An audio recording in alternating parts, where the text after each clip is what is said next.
Welcome everybody. Aloha. Welcome to another call. It's like 2 years from our last one, but this call is going to be a little different. Actually, a lot of bit different. We have since learned a lot about not just private lending, which is what we do, but entrepreneurship and leadership. And so we wanted to start bringing everybody back together, start creating a community. The genesis of this call was basically because we've seen a gap, I feel, in the market, and we sit kind of in that gap. And we could be the perfect conduit to passing information from our partners, so the money that's coming from all the way to the top, the highest levels of finance, down to us who are building on Main Street, right? We have great conversations between me, John, Kane, and Keli'i. We have Layla here as well, and Alake is running the show here. We have great conversations that we always, in the middle of it, wish we recorded it. And so this is kind of what this call is about, is one, we feel we have a duty to communicate to the industry and relay messages that we feel is in this gap of communication and education. So I'm Cory Nemoto. I'm co-founder and principal of KÉCŌ Capital. And we're a private lending company, and that's what we do. But as in the Go Giver series, they say it's not what you do, it's who you are, right? So we're private lenders. That's what we do, but it's not who we are. And I think that's not what this call is going to evolve into, I feel. We're going to talk a lot about business, a lot about investing, entrepreneurship, and especially private lending, and get, granular into the details and give as much value as we can. The thing I'm most proud of and excited for is that we have John, Kane, and Keli'i here on our team who are going to be leading this call. The last few years, they've been in the trenches and learning and growing alongside the private lending industry, which really is learning and growing alongside the real estate investing community, because we have to keep a pulse on both sides, right? And we're a unique team, I feel, in the industry. There's not many like us that sit in our position as a correspondent lender, or what the NPLA refers to us as a white label lender or a table funded lender, right? We can give more value in helping to connect some of the dots between the people who are taking in the money that we offer and our partners who are giving it. One thing is, we're not here to sell you anything. There's no courses to buy. It's just value. And if we do business together, that's great. But we're here to help. We've learned so much, and we've also gained a lot of resources along the way that I feel we can help a community, especially one that's in the real estate investing realm. And not only this, my ultimate hope is that this becomes a community that we can rely on, not just for business, but life itself. We have a lot of big and exciting things coming as a company. One thing about our company is, yes, we sell money and we're very proud of it, because we know that the investors that are taking this in are using it to, clean up neighborhoods and alongside building their wealth, right? But helping distressed homeowners. So we're very proud of what we do. But my hope is that this call becomes what our coach refers to it as a bat signal, right? He says, because we're going to start growing as a team. He advised, he said, look, don't put up the help wanted sign. You want to shine the bat signal. So you want to find the right people. And so with doing that, I think we can give a lot of value. And in the future, in the near future, some of the companies and ventures that we invested in early on, some years ago, and we've been building for the last couple of years, is going to start to show itself. And we're going to need good people around us, because it's not what you do, it's who you are, right? So that's my hope, is that through this call, not only do we get to share all the lessons that we've learned in the private lending space, in real estate investing, because we're investors as well. We have projects as well. We're building our portfolios as well. So that's why I think we're the perfect team to communicate between our partners that are up in Wall Street and close to the capital, and us here building and investing on Main Street. So like I said, John, Keli'i, and Kane are going to take the lead, because honestly, maybe I am a little biased, but this is the truth. Now this is our 7th year, going into our 8th year in this company. We made it through COVID. made it through inflation. That was a crazy time. Made it through the rapid interest rate hikes after that. So we're not going anywhere. And through all that, I can say with confidence that Keli'i, John, and Kane are of the best in the nation. Why? Not only because are they rooted in our principles and the creed of our company, but they are, I hate to say this, but there are what we call order takers in our industry. Okay, so where they have to just take orders for one box, one set of guidelines, one set of motivations, right? And that's not our team. We have to know all the boxes, all of the guidelines, and alongside that, this is part of the gap that we're talking about that we want to communicate to everyone, is that yes, there's credit boxes and guidelines, but there's also motivations behind those credit boxes and guidelines. And all of that changes all the time. And so we have to be at the forefront. Kane, Keli'i, and John are in it every day. So they have a better pulse on the market than many of the individual lenders or loan officers or brokers that are out there. Don't get me wrong, there's a lot of brokers and loan officers that are great, but I really do have confidence that our team, we've done the work, and hopefully through these calls, it'll shine through. So as you go forward, feel free to leave in the chat any questions that you have, because our company is very much vested in the health and success of the private lending industry and the real estate investing industry. I sit on the advisory council of the NPLA, the National Private Lenders Association. It's my duty to keep a pulse on all the issues, not just happening in the private lending space, but amongst real estate investors as well. And so this is what I should be doing, and what we should be doing is passing up any information from you guys up the chain, right? And we have that microphone and that seat probably for like another year.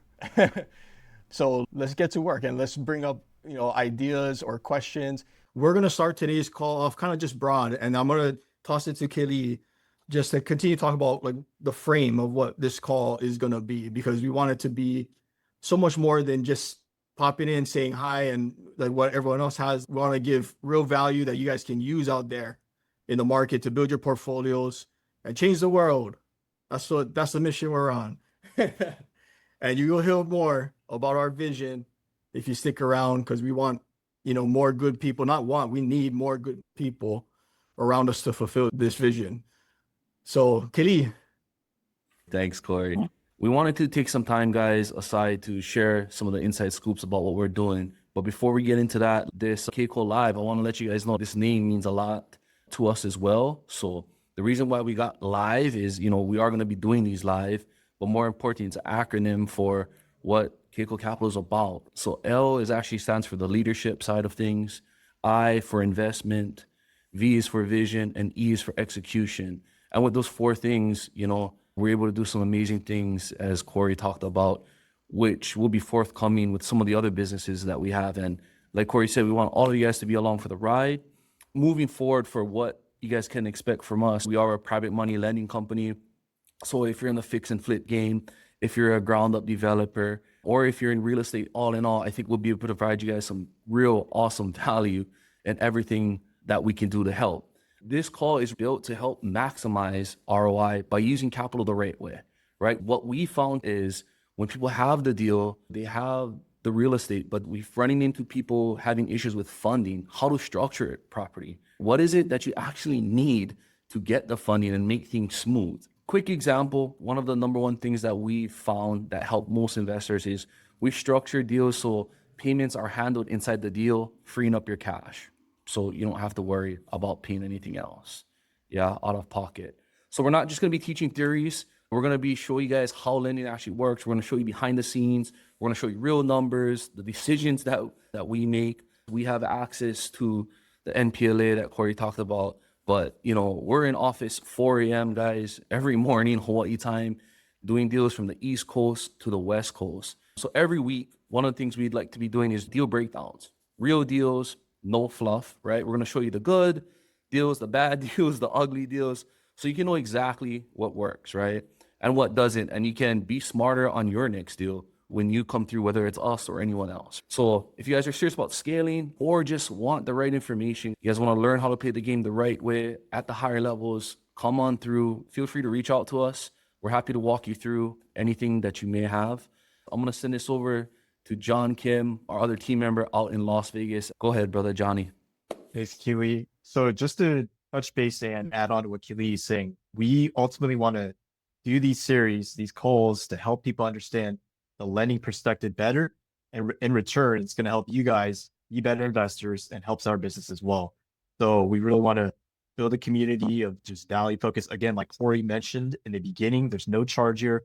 We're not here to sell a course. All we ask for is your participation, feedback. And again, we mentioned it on our Instagram posts. We have an 8-part series, 8 topics planned up for the next 8 weeks. So depending on what the feedback's like, we would love to hear your guys' engagement and feedback afterwards. We may keep it going after the 8 weeks. But again, we just wanted to help people with real deals, give you guys a behind the scenes look, weekly updates, and to jump into what you guys are going to be expecting from us each week, our deal breakdowns, market updates, investor tips and tricks, learning lessons, live Q&A sessions, and current events. So speaking of current events, I'm going to pass it on to our VP, Kane, who is going to be our go-to person for current events. Thanks, Sean. I think first, before we get into that, I'll probably go over the NPLA a little bit more and kind of just speak from the lender's perspective on what we're looking at it for deals. And not even just for real estate. The NPLA is still pretty new. It's in real estate right now and the fix and flip and new construction space. There is talks, this is probably way down the road, but for the National Private Lending Association to eventually move into private equity and further beyond real estate. I think that's why a big part of being part of the NPLA and using real estate as a vehicle for now is it kind of leads us into bigger and larger opportunities, not just in real estate, but just in business in general. And I think that this call and this community, it's all people who are primarily using real estate as a vehicle. Not to say that that's the only vehicle that any of us will be in forever, right? Like we eventually may move on to bigger business. I think having a community now, like what we always say at KÉCŌ is being in our position is pretty unique because we're in between the capital and the real estate investors. And so it puts us right in the crossfires of opportunity. And being in this community, you can be in the crossfires alongside with us just from the people who join these calls. If we end up having guests on later on, people who are just looking for that vehicle for financial freedom, I think that this is going to be the community that can do it, especially because we're so closely knit in the Hawaii community. And then now that we're expanding, we do deals all across the nation. Most investors that I see, the higher level investors, not too many of them are strictly doing real estate fix and flips. A lot of them are serial entrepreneurs, the ones that bring us good deals, at least, the ones that get docs on time, that are easy to work with because they understand business at a high level. And this fix and flip game, new construction, development, it's all just business. From a lender perspective, I think a lot of investors, especially newer investors, come in, even some experienced ones, they are learning from either mentorships or they're learning on YouTube, and they're not learning directly from the lender. They're basically getting their information not from the source, right? Which we are the source. Like we know exactly where the money's coming from, what the motivations are behind that capital. I was just on YouTube. I saw how to get fix and flip money in 2026 and it was uploaded 6 years ago. So the market changes pretty rapidly in our space. It's not a mature industry yet, but I think through the MPLA is kind of what we're aiming to make it do. And so with the help of the conversations that we have with you guys, with the boots on the ground, we're able to pass that up the chain and vice versa, right? Kind of give you guys more live updates on what's going on in the private lending space so that one, we can protect the space, because the last thing we really want is another '08 situation, right? Where lenders are way over leveraged, the borrowers are over leveraged, and the whole thing comes crashing down, because that's not good for us. It's not good for you guys. It's not good for the consumer at the end. There's a housing shortage across this nation. So the more that we can do our part in just doing good business in general, I feel like will help our industry grow, help you guys grow, and eventually we can all achieve that thing that everyone on this call is looking for, right? Which is financial freedom. Is there anything that you guys want to touch on again, or questions that came up? And then if not, we can ask anyone else on this call. Since the whole idea of the call was just that we have great conversations, they're very important. We have questions too, right? For the capital, we want to get to know everyone and build a community here. And I think in the world that we're heading into, we're going to need it. We're going to need to sit together. I think a valuable conversation that everyone can overhear is our industry as a whole, at a macro level, when it comes to the difference, like the little nuances, because it's always like a borrower might be like, well, why did you ask for it this time? Or how come my other lender didn't ask for this? Right? Like that's a big question, right? I think the motivation that you were talking about behind capital, right? All the capital, the biggest difference between hard money and what we are considered now, right, which is private institutional capital. Hard money being a fund that's raising capital, deploys it, and then sells that book or waits for it to get paid back, versus now, once, I forget, it was recently, it was when the first securitization happened, where now that notes get securitized, sold back to Wall Street, and then redeployed. That's what helps bring rates down, brings leverages higher. Before, when people were talking about no credit checks, no background checks, strictly asset, you could probably do that now still with a lot of hard money guys, and you're at 60% LTV, 15% interest rate, 5 points. I mean, we just talked to that guy in Nebraska that they paid 25% interest, you know, and that's still very much real. But if you're looking at scaling a business, especially institutional capital, that's not going to run out. Like, we know funds that they have 200, 500 million assets under management or capital that needs to be deployed. But once that money's gone, it's gone. So usually in the beginning, there's more motivation to get it out. And then as it gets closer to running dry, you see a lot of the guidelines tightening up, lenders being more picky on certain deals that otherwise they may have, when the money was fresh, deployed it right away. I think that from the investor side or the flipper side, they don't realize that money is not infinite, depending on what fund you're pulling from. And so the motivation will change on the capital. And sometimes it gets more strict, sometimes it's less strict.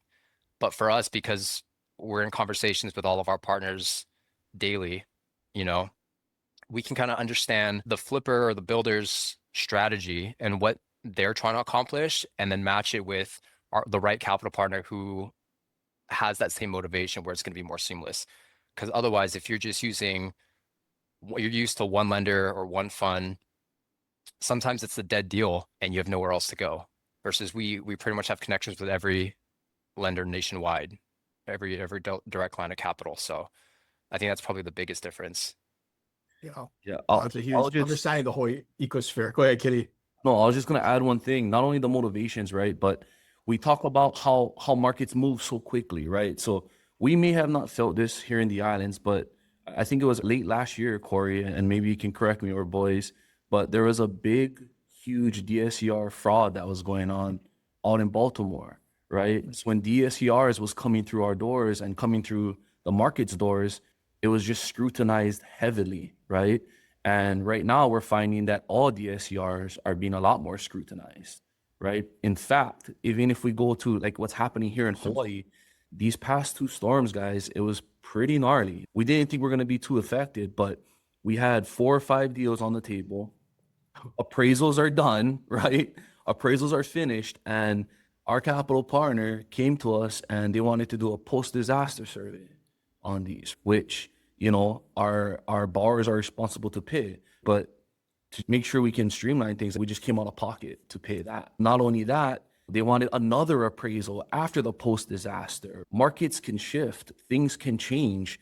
So one of the key things I found is if we can close and things are done, like definitely get it done, definitely get it to the closing table, because anything can happen. Anything can happen, right? There's a saying, right? This is part of like us being the conduit, is like there's a saying amongst these companies and the lenders is that what is it? Time All deals kills all die in deals. time.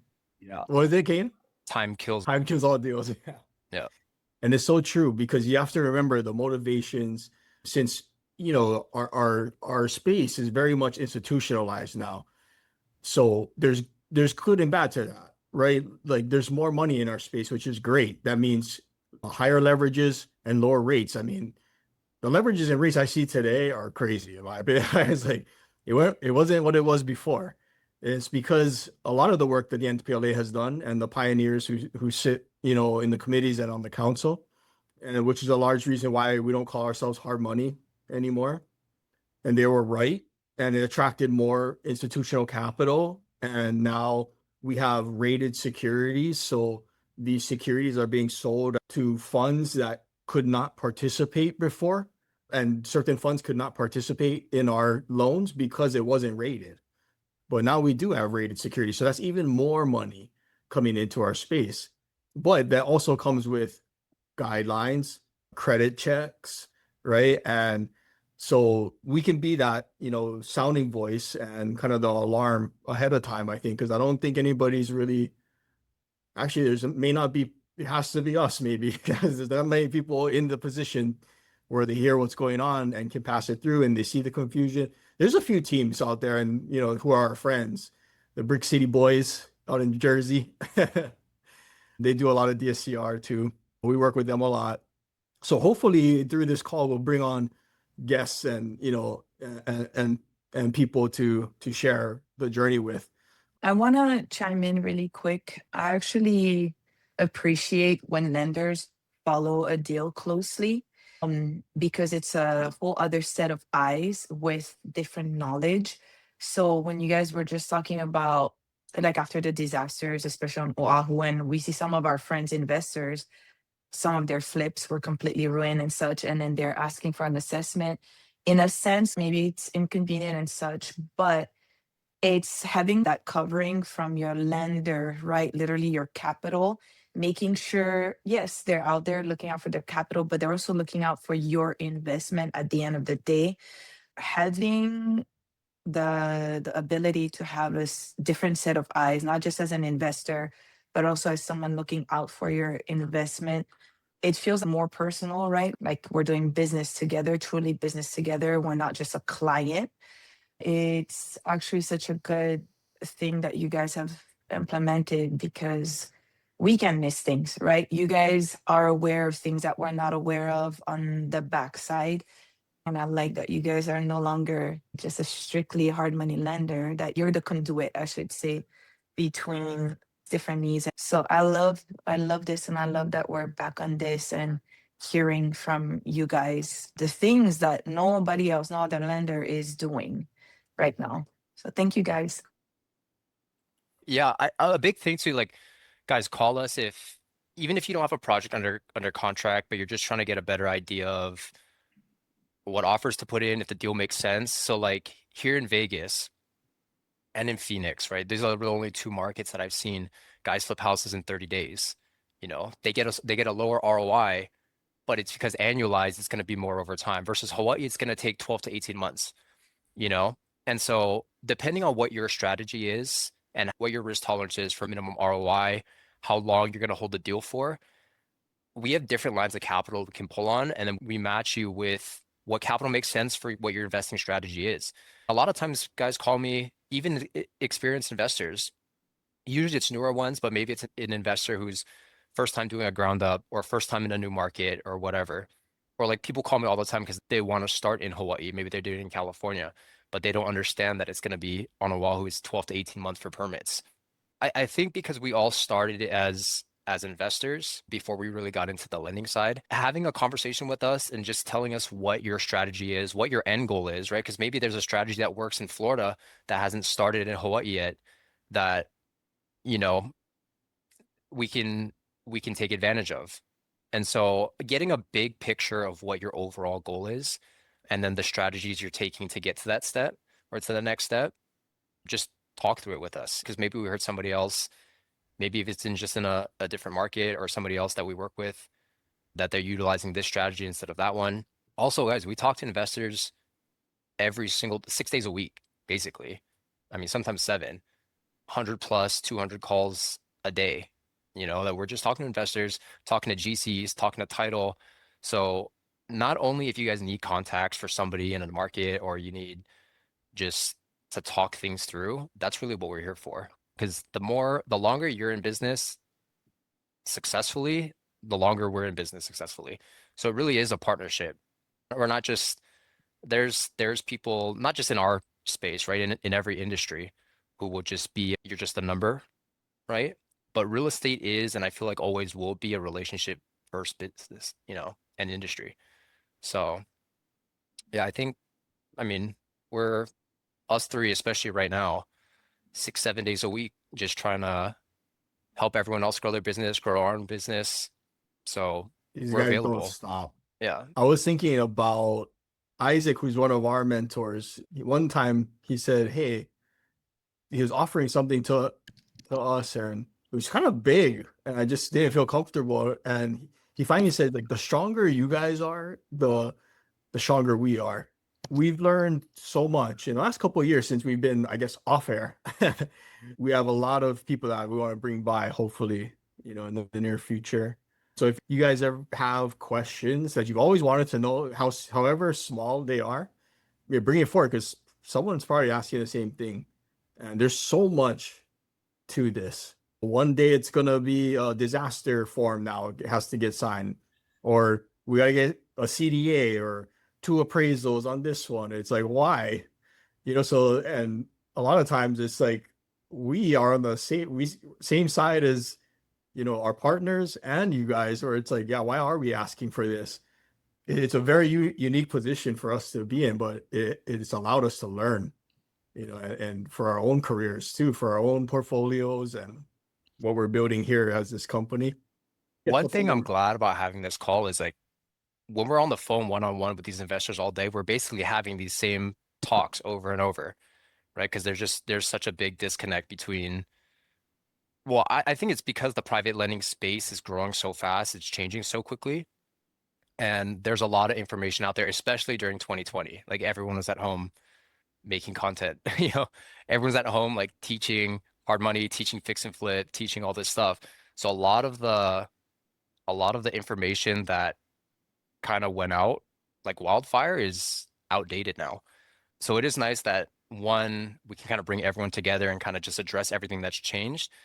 But also, I mean, it's April 24th, 2026. So all this information could change a month from now. No.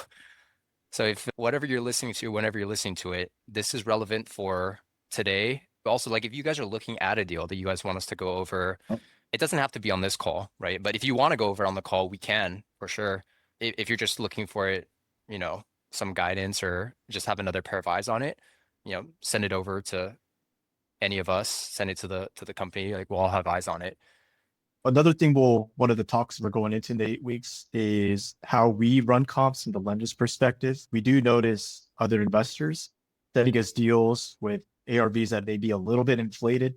And it's up to us too, right, to make sure that the comps are good. And we're putting trust in you guys as well, that you guys are running numbers conservatively and that the appraisal will not come back with lower values, which throws another wrench in the deal. So yeah, that's just another topic that we'll touch on and get deeper into in the next 8 weeks.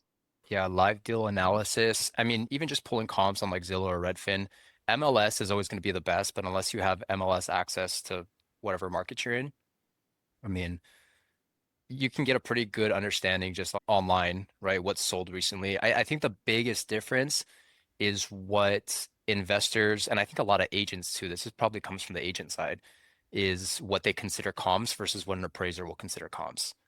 Just from working with them every day, right? It's a lot more strict in terms of what an actual comp is versus like what an agent says. Like a lender's always going to look at a comp as a recently sold. They're never going to look at an on market, like some agents do when they're pricing out. They're also going to, you got to look at like the GLAs, like what is the square footage? If a house is 1,200 square feet that you're looking to flip and you're trying to use a comp for 3,500 square feet, typically appraisers are only going to go up to 25% of whatever that GLA is. Another big difference too is like when was the house built? Like even if it is a fix and flip, if there's a house built 100 years ago and the comp you're trying to use was built in 2005, they're not really going to use that as a comp. So there's a lot of just little nuances.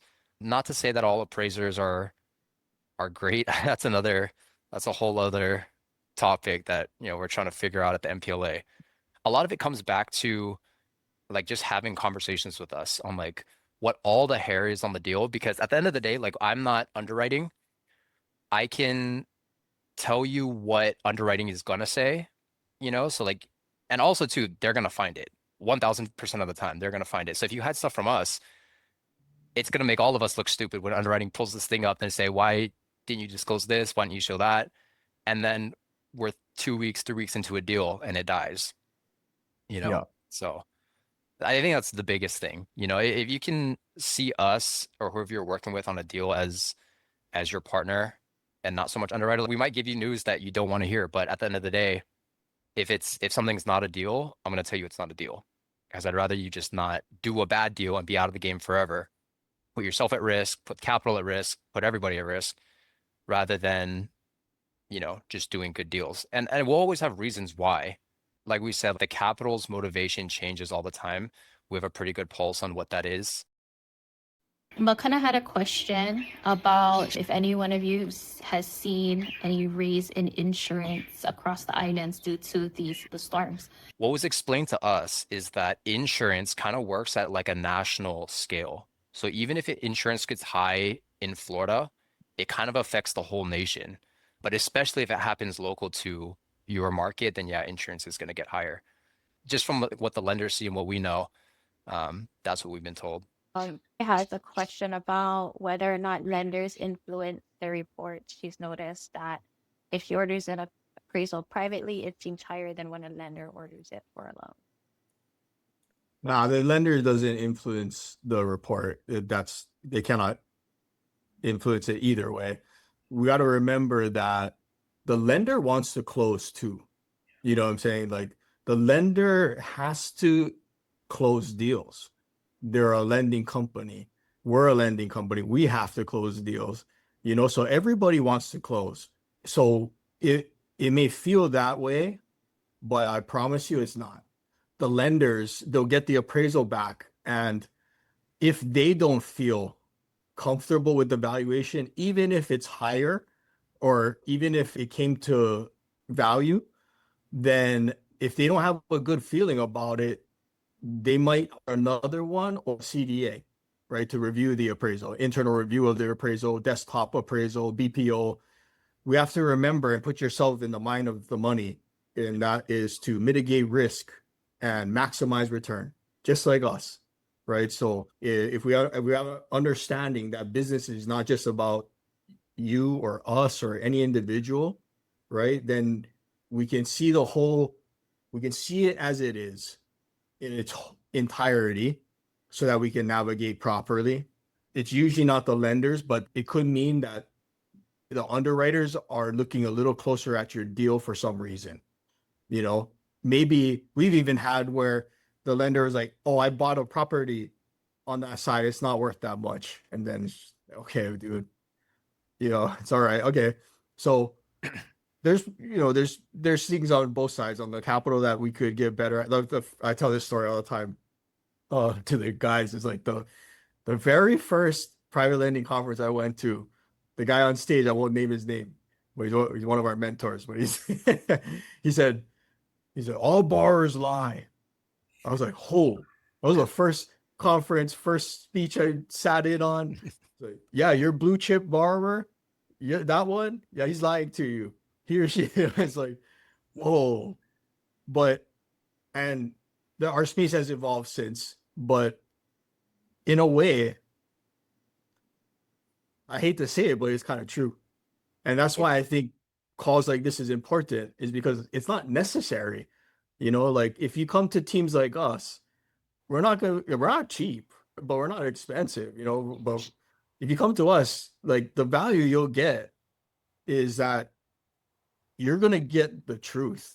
I mean, no matter if it's going to sting you, but no matter what, you'll get the truth from us, and you'll have an understanding of why the deal isn't. Sometimes, honestly, there is no good explanation.